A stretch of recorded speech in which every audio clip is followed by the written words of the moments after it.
তথ্য উপদেষ্টা মাহফুজ আলম আজকে বলেছেন আপনারা এখন পরবর্তী সরকারের অপেক্ষায় আছেন, আর আমি অপেক্ষায় আছি কখন নেমে যাব, যে কোনো সময় নেমে যেতে পারি, তাই পদত্যাগের দাবি করে কোনো লাভ নেই। তথ্য উপদেষ্টা বলেছেন মে মাস থেকেই অনেকে আমাদের পদত্যাগের দাবি করেছেন, তাই গত 2 মাস ধরে অপেক্ষায় আছি কখন নেমে যাব।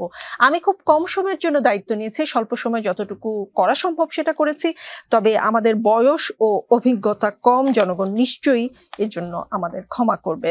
নির্বাচন ফেব্রুয়ারিতে অংশগ্রহণ করতে চাইলে তথ্য উপদেষ্টার পদত্যাগ আসলে করতেই হবে, তিনি কি সেটার ইঙ্গিত দিলেন? ধন্যবাদ। উনি অভিমান করেছেন বলে মনে হয়।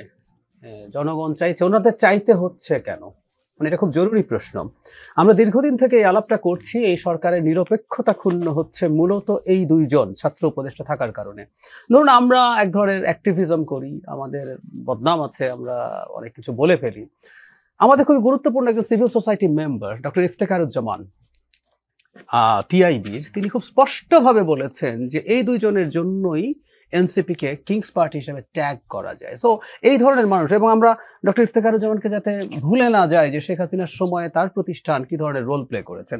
সো এই পারসেপশন তো আছে, এবং কেন আছে আমরা আসলে ব্যক্তিগত পর্যায়ে তথ্য পাবলিকলি বলে কনফিডেন্টলি বলি না, কিন্তু ওই যে সবার সাথে যোগাযোগ আছে। জনাব মাহফুজ আলম, জনাব আসিফ মাহমুদ কতটা জড়িত আছেন এনসিপির সাথে, এগুলো আমাদের জানা আছে। কিন্তু তো ফলে তাদের আসলে অনেক আগেই চলে যাওয়া উচিত ছিল। আর কয়েকটা প্রশ্ন একটু অ্যাড্রেস করতে চাই। ওনাদের বয়স কম, অভিজ্ঞতা কম, তো আপনাকে গেলেন কেন আপনি, বা তাকে নেওয়া হলো কেন?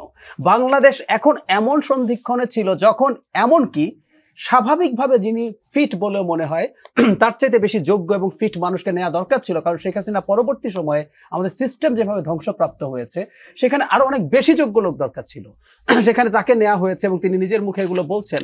এগুলো খুবই ছেলে মানুষই টাইপের কথা, ওটা ছেলে মানুষই টাইপের কথা বলবেন। ডক্টর ইউনূস তাদেরকে নিয়েছেন, তারা এখন এটাই ভাবে বলছেন। আরেকটা জিনিস একটু যোগ করতে চাই নির্বাচন নিয়ে। আমরা অনেকে হয়তো মিস করেছি, অনেকদিন আগে হয়েছে, আমি দর্শকদের উদ্দেশ্যে বলছি, নভেম্বর মাসে একটা অর্ডিন্যান্স জারি হতে যাচ্ছিল এই অন্তর্বর্তী সরকারকে নিয়ে, কারণ এর মধ্যে অনেক কিছু জিনিস ঠিক করার ব্যাপার আছে। আপনি আর্টিকেল 106 অনুযায়ী একটা রেফারেন্স নিয়েছেন, কিন্তু যে প্রধান উপদেষ্টা প্রধানমন্ত্রী কিনা, অন্য উপদেষ্টারা মন্ত্রী কিনা, জরুরি অবস্থার কি হবে, নানান ইস্যু নিয়ে এটা নিয়ে বিস্তারিত রিপোর্ট বিবিসি বাংলা করেছিল, অন্যান্য জায়গায় আছে। ওখানে স্পষ্টভাবে বলা ছিল এই ক্যাবিনেটে কোনো উপদেষ্টা আগামী সংসদ নির্বাচনে অংশগ্রহণ করবেন না। একটু খেয়াল করি, এই যে প্রধান উপদেষ্টার নেতৃত্বে উপদেষ্টা কমিটি এটা পাশ করেছিলেন, নাহিদ ইসলামও তখন ওখানে ক্যাবিনেটে ছিলেন।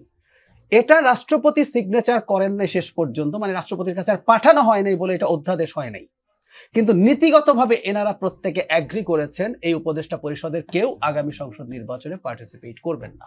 সুতরাং আমি মনে করি ইললিগাল হবে না, কারণ এটা অর্ডিন্যান্স হয় নাই, কিন্তু আনএথিক্যাল হবে, অনৈতিক হবে। এমনকি যারা নাহিদ ইসলামও যদি নির্বাচনে পার্টিসিপেট করেন, মাহফুজ আলম এবং কিন্তু উপদেষ্টারা তো বরাদ্দ বাড়াচ্ছেন এলাকায় আগামী নির্বাচনে তাদের জনপ্রিয়তা বাড়াবার জন্য, সেটাও আমরা দেখছি।